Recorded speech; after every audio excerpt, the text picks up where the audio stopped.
La madrugada del 12 de marzo de 1980, las calles de la colonia Roma Norte en la Ciudad de México estaban sumidas en un silencio inusual. Era jueves, y las primeras luces del amanecer apenas comenzaban a filtrarse entre los edificios de principios de siglo que caracterizaban la zona. Rosa Rivas caminaba apresurada hacia la panadería de la esquina, como cada mañana, cuando notó que la puerta de su vecina estaba entreabierta. Un escalofrío recorrió su espalda. Conocía bien a Mercedes Rivas, su prima lejana, y sabía que ella jamás dejaba la puerta sin cerrar. Rosa empujó la puerta con cautela. El departamento estaba en silencio. Las cortinas ondeaban suavemente con la brisa que entraba por una ventana abierta. Todo parecía en orden, excepto por un detalle que la dejó paralizada. La cuna de Carla, la bebé de apenas 8 meses de Mercedes, estaba vacía. Las sábanas todavía conservaban la forma diminuta de un cuerpo infantil, pero la niña había desaparecido. Antes de continuar con esta historia que te mantendrá en suspenso hasta el final, te invito a suscribirte al canal y dejarme en los comentarios desde qué parte de México o del mundo nos estás viendo. Tu apoyo significa mucho para seguir trayendo historias como esta. Rosa corrió hacia la habitación principal, gritando el nombre de Mercedes.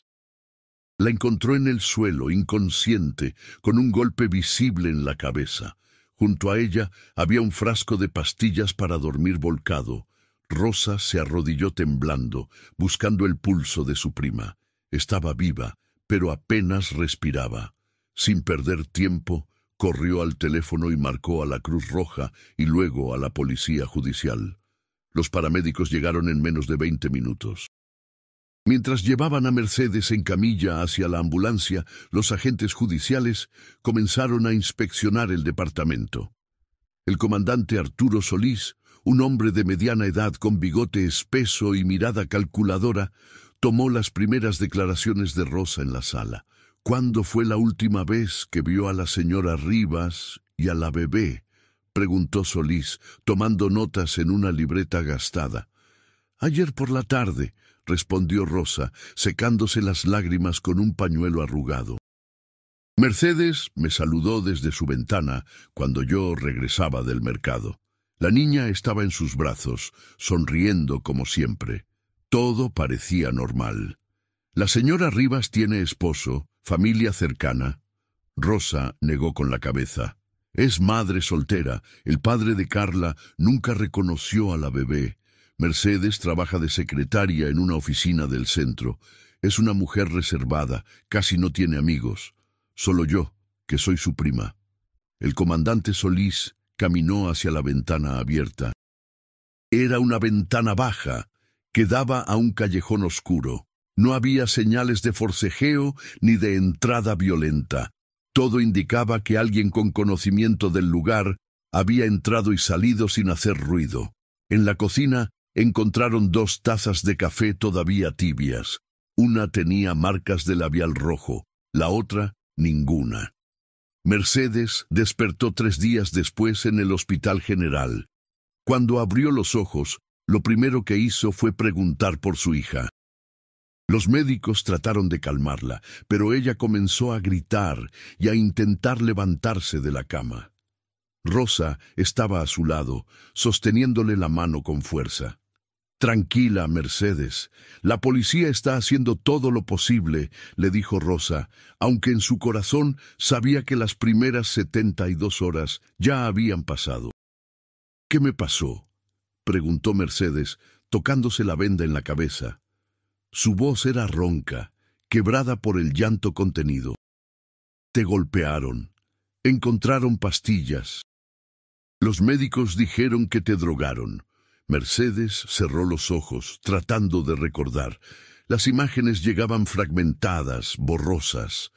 Recordaba haber abierto la puerta a alguien, una mujer.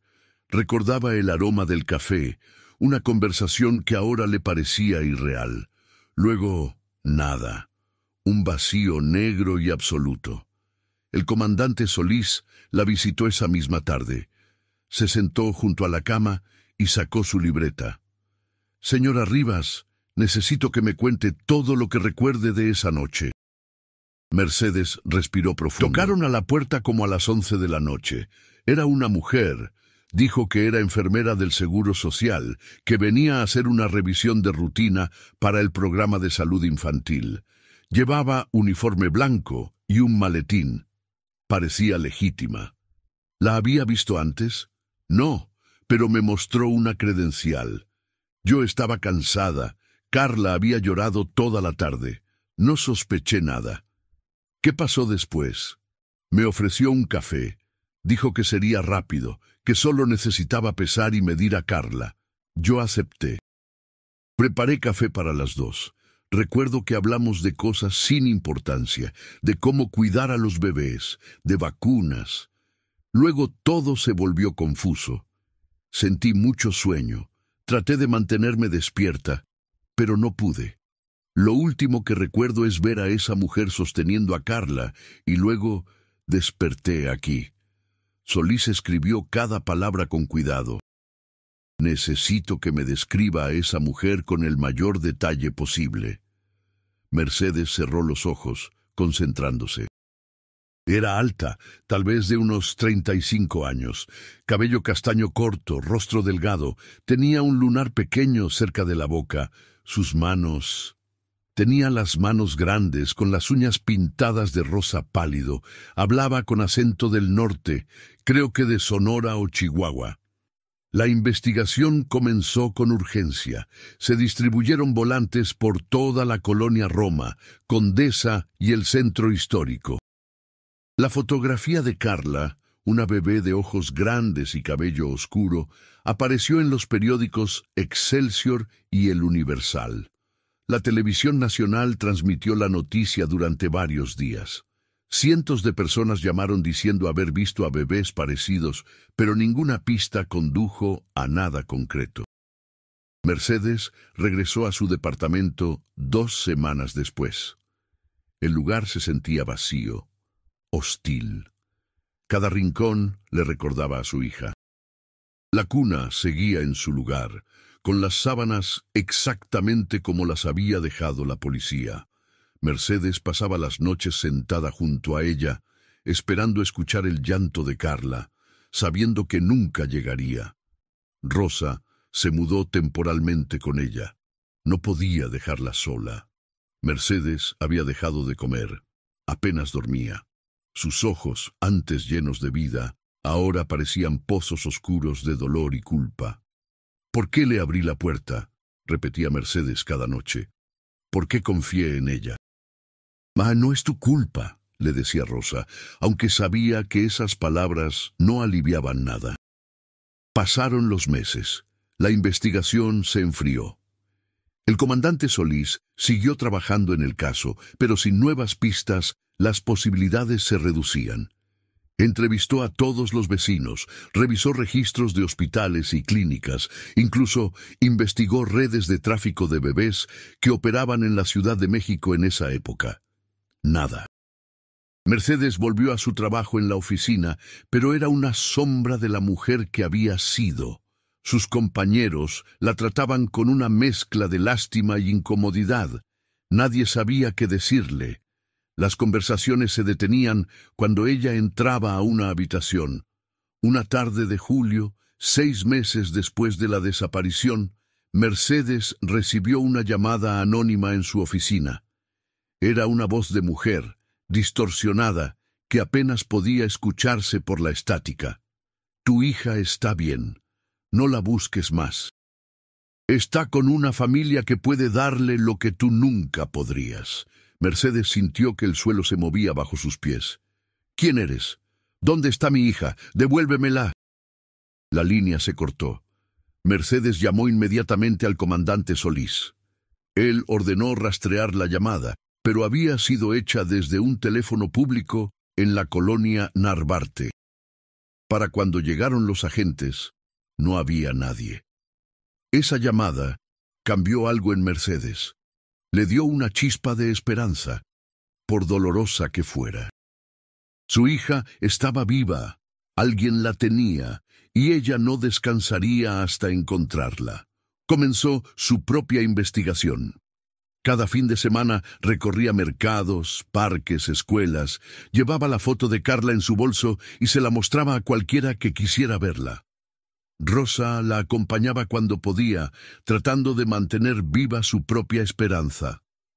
«Las bebés cambian mucho en poco tiempo», le decía Rosa con suavidad. «Tal vez ya no se parezca a esa foto». «La reconoceré», insistía Mercedes.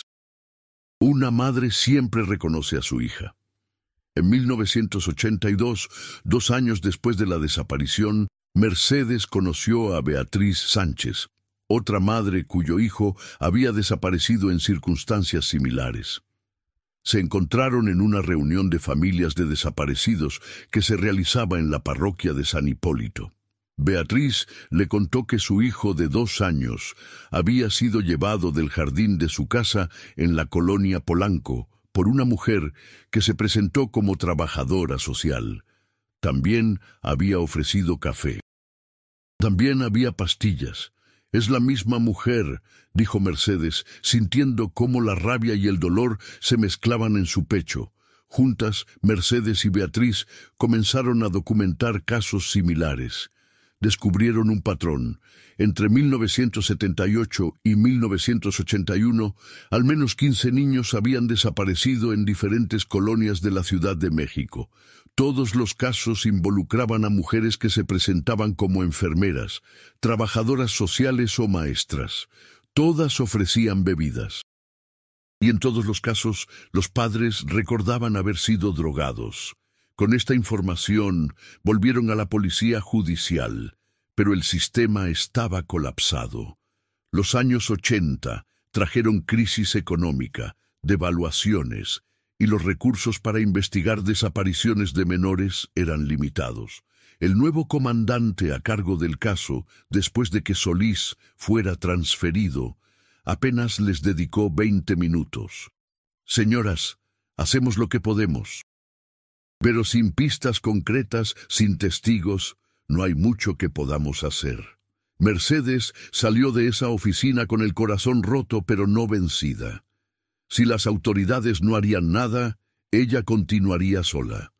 Los años pasaron lentamente, como una herida que nunca termina de sanar. Mercedes nunca dejó de buscar.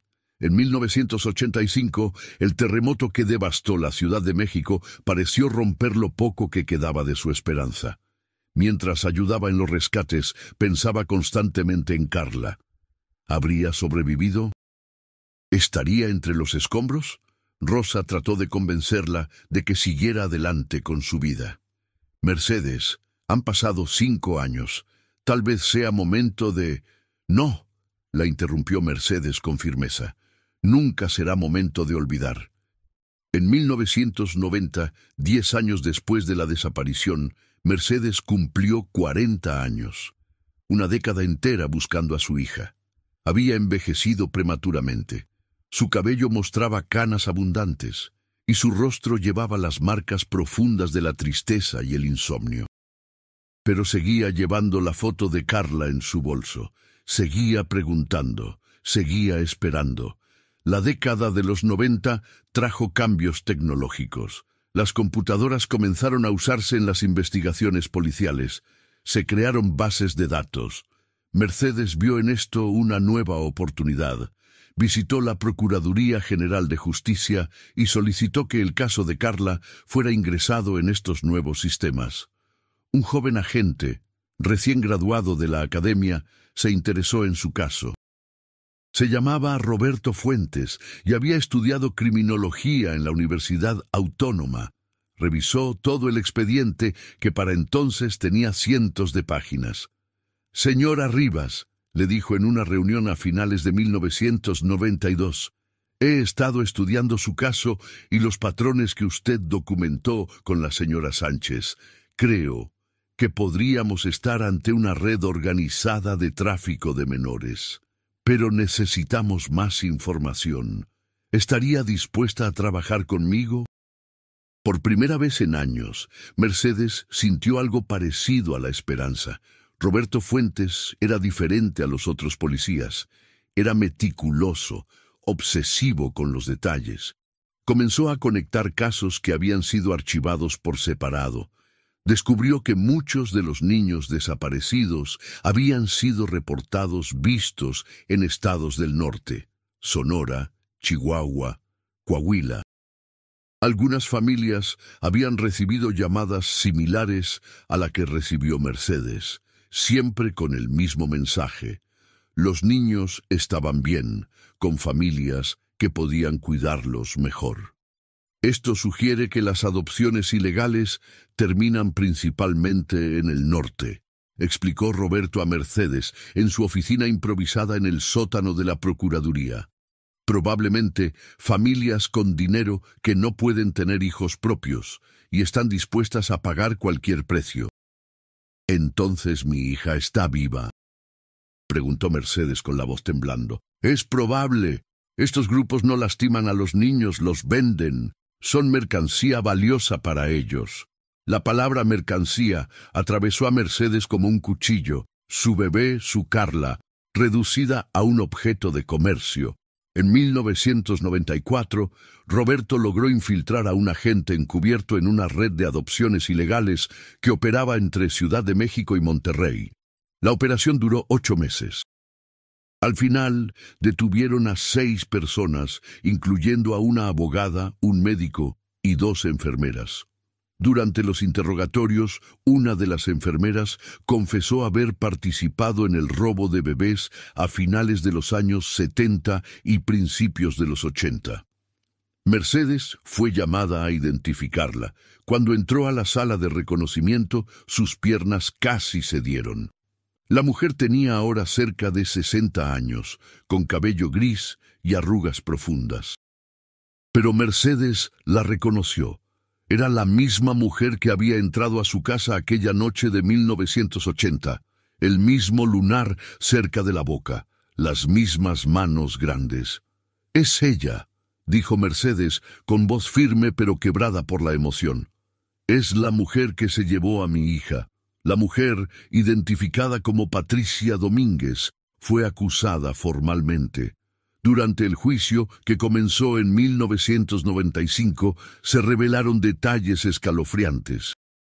Patricia había trabajado para una red dirigida por una pareja adinerada de Monterrey que coordinaba el robo y venta de bebés a familias sin hijos.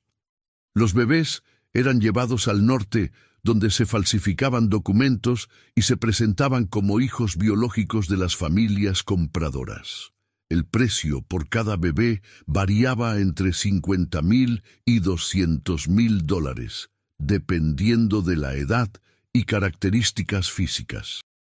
Patricia confesó haber participado en el robo de más de 30 bebés en un periodo de 5 años, pero se negó a dar los nombres de las familias que habían comprado a los niños, protegida por un código de silencio o quizás por miedo a represalias. Mercedes testificó en el juicio. Con lágrimas corriendo por su rostro, describió la noche en que perdió a su hija, cómo su vida se detuvo en ese momento, cómo cada día durante 15 años había sido una búsqueda interminable. «Me quitaron a mi bebé», dijo frente al juez. «Me quitaron mi razón de vivir. No solo robaron a Carla, robaron mi futuro, mi felicidad, todo». Patricia fue sentenciada a 25 años de prisión, pero para Mercedes la sentencia no significó justicia. Necesitaba respuestas. Necesitaba saber dónde estaba Carla. Roberto no se rindió. Usando los registros incautados durante las detenciones, comenzó a rastrear transacciones bancarias y documentos falsos. Era un trabajo tedioso, que requería revisar miles de papeles, muchos de ellos incompletos o destruidos parcialmente. Pero Roberto tenía algo que otros investigadores no tenían: un compromiso personal con Mercedes y su historia. En 1997, después de 2 años de investigación, Roberto encontró algo: Entre los documentos confiscados había registros de un hospital privado en Monterrey donde se habían emitido actas de nacimiento falsas.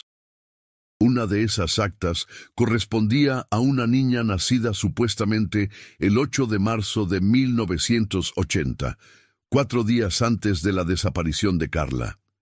La niña había sido registrada como hija de Joaquín y Gabriela Martínez, una pareja de empresarios textiles de Monterrey.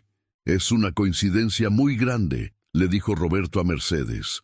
«Una bebé registrada justo antes de que Carla desapareciera en el mismo mes, en el hospital que usaba la red para falsificar documentos».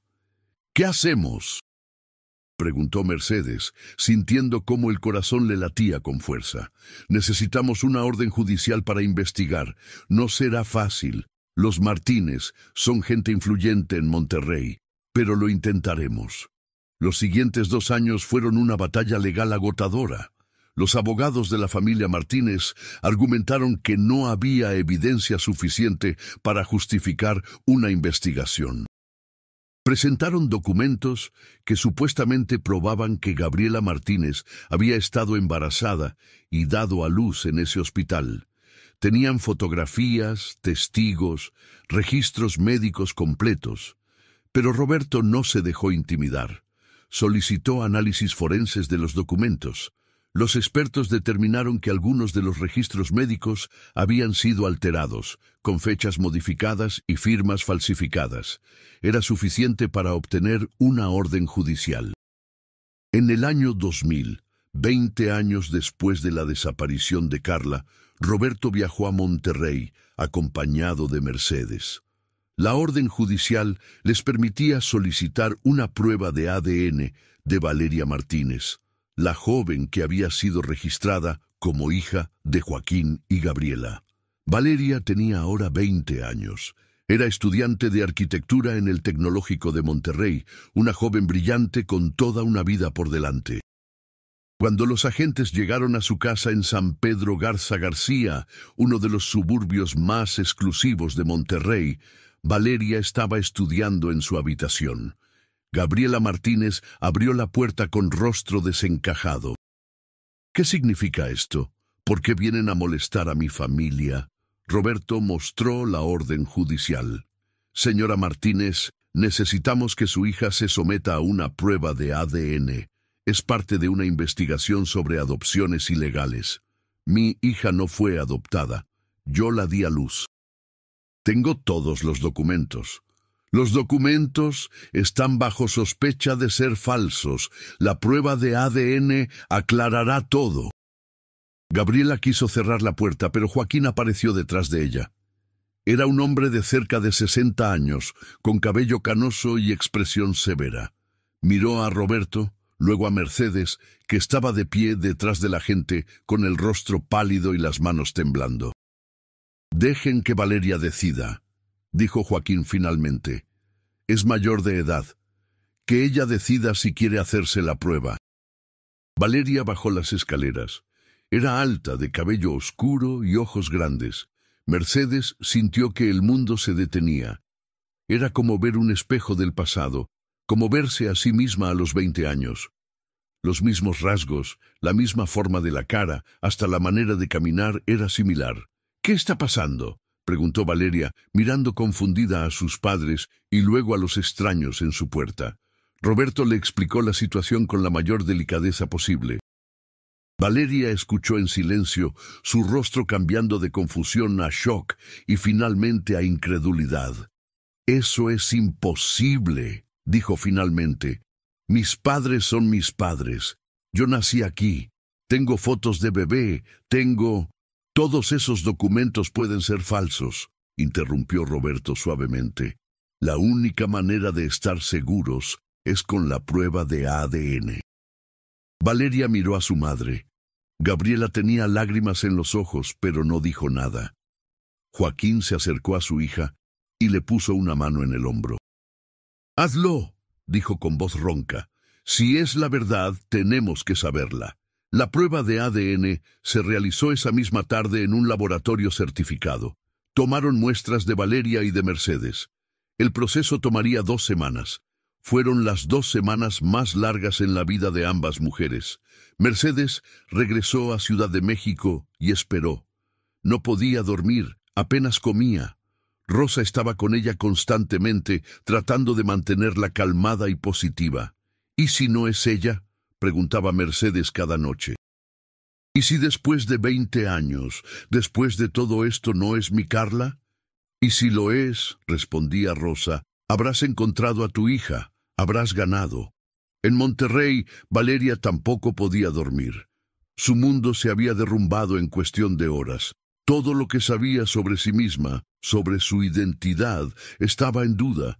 Miraba las fotos de su infancia, buscando señales, algo que le dijera que todo era un error.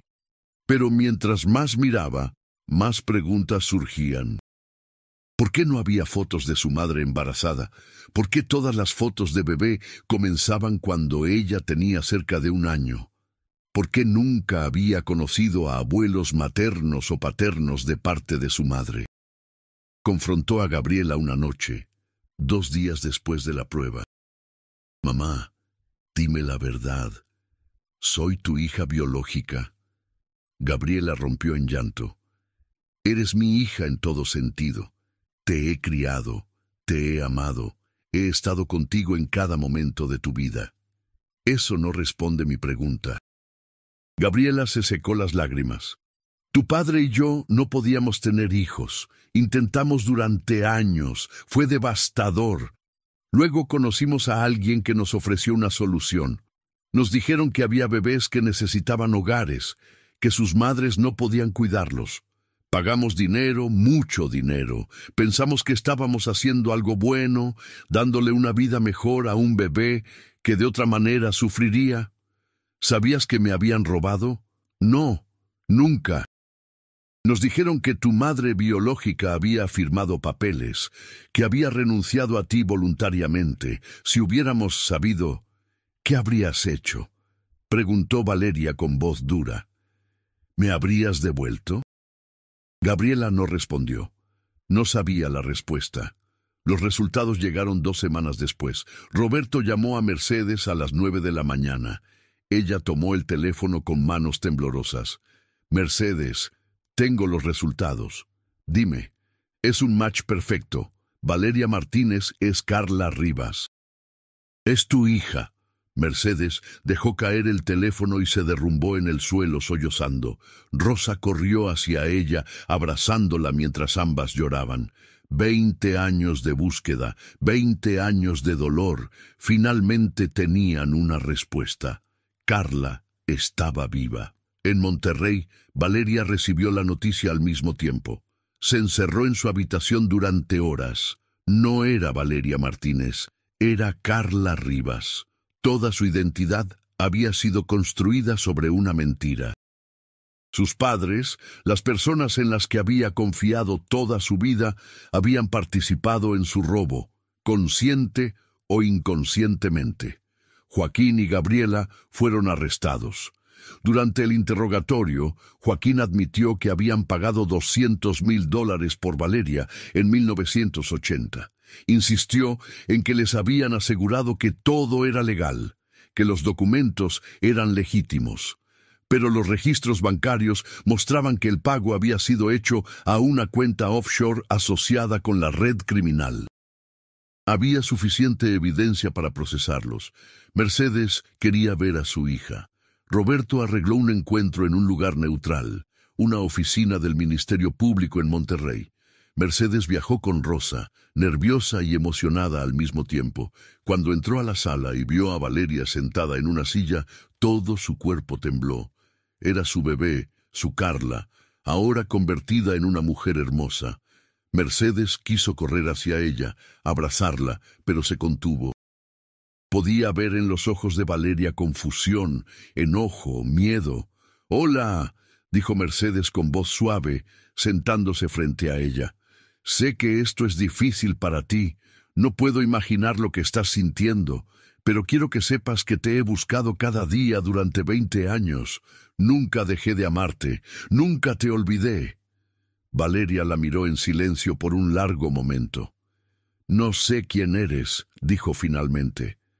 Para mí eres una extraña. Mis padres, los únicos padres que conozco, están en la cárcel por tu culpa. No por mi culpa, respondió Mercedes, sintiendo cómo las lágrimas corrían por su rostro. Por culpa de las personas que te robaron de mis brazos cuando tenías 8 meses. Por culpa de un sistema corrupto que vendía bebés como mercancía. Pero yo tuve una buena vida. Me dieron educación, amor, oportunidades.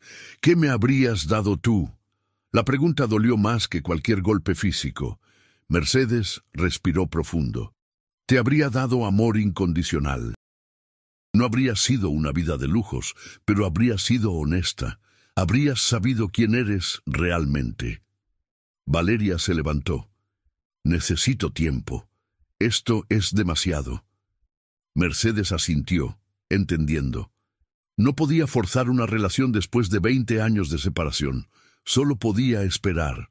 Los siguientes meses fueron complicados. Valeria continuó sus estudios, pero se mudó de la casa familiar a un departamento propio. No quería ver a Joaquín y Gabriela, pero tampoco estaba lista para conocer a Mercedes. Estaba atrapada entre dos mundos, sin pertenecer completamente a ninguno. Mercedes respetó su espacio, pero le escribía cartas. Cartas llenas de amor, de disculpas, de historias sobre cómo había sido su búsqueda. Le enviaba fotos de cuando era bebé, de su familia, de la vida que habría tenido. Roberto servía de intermediario, entregando las cartas y trayendo noticias ocasionales sobre cómo estaba Valeria. En el año 2001, casi un año después del descubrimiento, Valeria finalmente accedió a reunirse con Mercedes nuevamente. Esta vez fue diferente. Había habido tiempo para procesar, para entender, para comenzar a sanar. Se encontraron en un café tranquilo en la colonia Roma, cerca de donde había vivido Mercedes en 1980. Valeria llegó primero y esperó, nerviosa, removiendo su café sin probarlo. Cuando Mercedes entró, Valeria la vio con ojos diferentes. Ya no veía a una extraña, veía a una mujer que había sufrido, que había luchado, que había amado intensamente durante 20 años a una hija que no podía encontrar. «Hola», dijo Valeria suavemente. «Hola, Carla», respondió Mercedes, sentándose frente a ella. «En realidad prefiero Valeria. Es el nombre con el que he vivido toda mi vida». Mercedes asintió. Valeria entonces. Hablaron durante horas. Valeria hizo preguntas sobre su familia biológica, sobre cómo había sido Mercedes cuando era joven, sobre qué habría sido diferente si nunca la hubieran separado. Mercedes respondió cada pregunta con honestidad, sin tratar de pintar una imagen idealizada. «¿Me odias?», preguntó Valeria en un momento. «¿Por haberme quedado con ellos, por haber vivido esa vida mientras tú sufrías?» «Nunca», respondió Mercedes con firmeza. «Nada de esto fue tu culpa. Eras una bebé indefensa. Y me alegra que hayas tenido una buena vida, educación, oportunidades. Eso es lo que cualquier madre querría para su hija, aunque no haya sido yo quien te lo diera». Esas palabras quebraron algo en Valeria. Por primera vez desde que había descubierto la verdad, lloró. Y Mercedes la abrazó, como había soñado hacer durante 20 años. La relación entre Mercedes y Valeria se desarrolló lentamente. No fue un proceso fácil ni lineal. Hubo retrocesos, momentos de tensión, silencios incómodos. Valeria todavía amaba a Gabriela y Joaquín, a pesar de todo. Eran las personas que la habían criado, que habían estado en cada cumpleaños, cada logro, cada fracaso. No podía simplemente borrarlos de su vida. Gabriela fue sentenciada a 8 años de prisión por complicidad en tráfico de menores. Joaquín recibió 10 años. Durante el juicio, ambos expresaron arrepentimiento, pero el daño estaba hecho. Valeria los visitaba ocasionalmente en prisión, conversaciones difíciles donde todos lloraban y no había respuestas fáciles. Mercedes también encontró su propia forma de sanar. Después de 20 años de vivir solo para la búsqueda, tuvo que aprender a vivir de nuevo. Rosa la ayudó, como siempre lo había hecho. Le recordaba que tenía una segunda oportunidad con su hija, que no debía desperdiciarla, aferrándose al dolor del pasado. Para el año 2005, Valeria y Mercedes se veían regularmente. Valeria había terminado su carrera de arquitectura y trabajaba en una firma prestigiosa en Monterrey. Mercedes viajaba a visitarla cada 2 meses, y Valeria ocasionalmente iba a Ciudad de México. Lentamente, estaban construyendo una relación, diferente a la de madre e hija tradicional, pero real y significativa. Un día, durante una de esas visitas, Valeria le mostró a Mercedes un proyecto en el que estaba trabajando. Era el diseño para un centro de apoyo a familias de desaparecidos, un lugar donde pudieran encontrar recursos, apoyo psicológico y ayuda para continuar sus búsquedas. «Quiero que esto sea parte de tu legado», le dijo Valeria a Mercedes. «Lo que hiciste, nunca rendirte, documentar los casos, ayudar a otras madres como tú, eso merece ser recordado y continuado». Mercedes miró los planos con lágrimas en los ojos. Su hija, criada en una mentira, había encontrado la manera de convertir esa tragedia en algo positivo, algo que ayudaría a otros. El centro abrió en 2008 en la colonia Roma, no muy lejos de donde había vivido Mercedes en 1980. Se llamó Centro de Esperanza. Un nombre irónico dado el requisito de evitar ciertos nombres, pero apropiado para su misión. Mercedes trabajaba allí como voluntaria, compartiendo su historia con otras familias que buscaban a sus seres queridos desaparecidos. Roberto Fuentes, quien para entonces había ascendido a director de la Unidad de Personas Desaparecidas, colaboraba estrechamente con el centro. Gracias a los avances en tecnología de ADN y bases de datos mejoradas, se resolvieron varios casos más de la red criminal que había operado en los años 80. 6 familias más se reunieron con sus hijos, ahora adultos, entre 2008 y 2015. Beatriz Sánchez, la otra madre que había ayudado a Mercedes décadas atrás, también encontró a su hijo en 2010. Había sido vendido a una familia en Tijuana. El reencuentro fue emotivo y complicado, similar al de Mercedes y Valeria, pero nuevamente probaba que la persistencia valía la pena. En 2018, casi 40 años después del secuestro original, se realizó un documental sobre el caso de Carla Rivas y la red de tráfico de bebés. Valeria y Mercedes aparecieron juntas, contando su historia. Valeria habló sobre la complejidad de amar a 2 familias, de reconciliar 2 identidades. Mercedes habló sobre nunca perder la fe, sobre cómo el amor de una madre trasciende tiempo y distancia. El documental ganó varios premios y trajo atención renovada al problema del tráfico de menores en México. Se implementaron nuevas leyes y protocolos para prevenir adopciones ilegales. Se crearon bases de datos de ADN más robustas para ayudar a identificar a víctimas de tráfico que habían sido separadas de sus familias biológicas. Patricia Domínguez, la mujer que había robado a Carla y a docenas de otros bebés, murió en prisión en 2015. Nunca reveló los nombres de todos los compradores ni todos los detalles de la red. Se llevó esos secretos a la tumba, dejando a algunas familias sin respuestas. Para 2020, 40 años después de la desaparición, Mercedes cumplió 70 años. Valeria organizó una fiesta sorpresa en Ciudad de México, invitando a Rosa, a Roberto, a Beatriz y a todas las familias que se habían beneficiado del Centro de Esperanza. Fue una celebración de vida, de resiliencia, de amor que había superado obstáculos inimaginables. Durante la fiesta, Valeria dio un discurso emotivo. «Hay 2 mujeres que llamo madre», dijo, con voz firme pero llena de emoción. «Una me crió, me amó durante 20 años.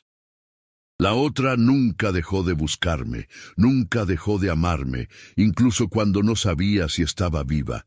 Ambas me dieron regalos diferentes pero igual de valiosos. Y aunque el camino que nos trajo aquí fue doloroso y complicado, estoy agradecida por ambas. Estoy agradecida por estar aquí, por conocer mi verdadera historia, por poder honrar tanto mi pasado como mi presente. Mercedes lloró, abrazando a su hija. 40 años de dolor, de búsqueda, de esperanza inquebrantable habían culminado en este momento.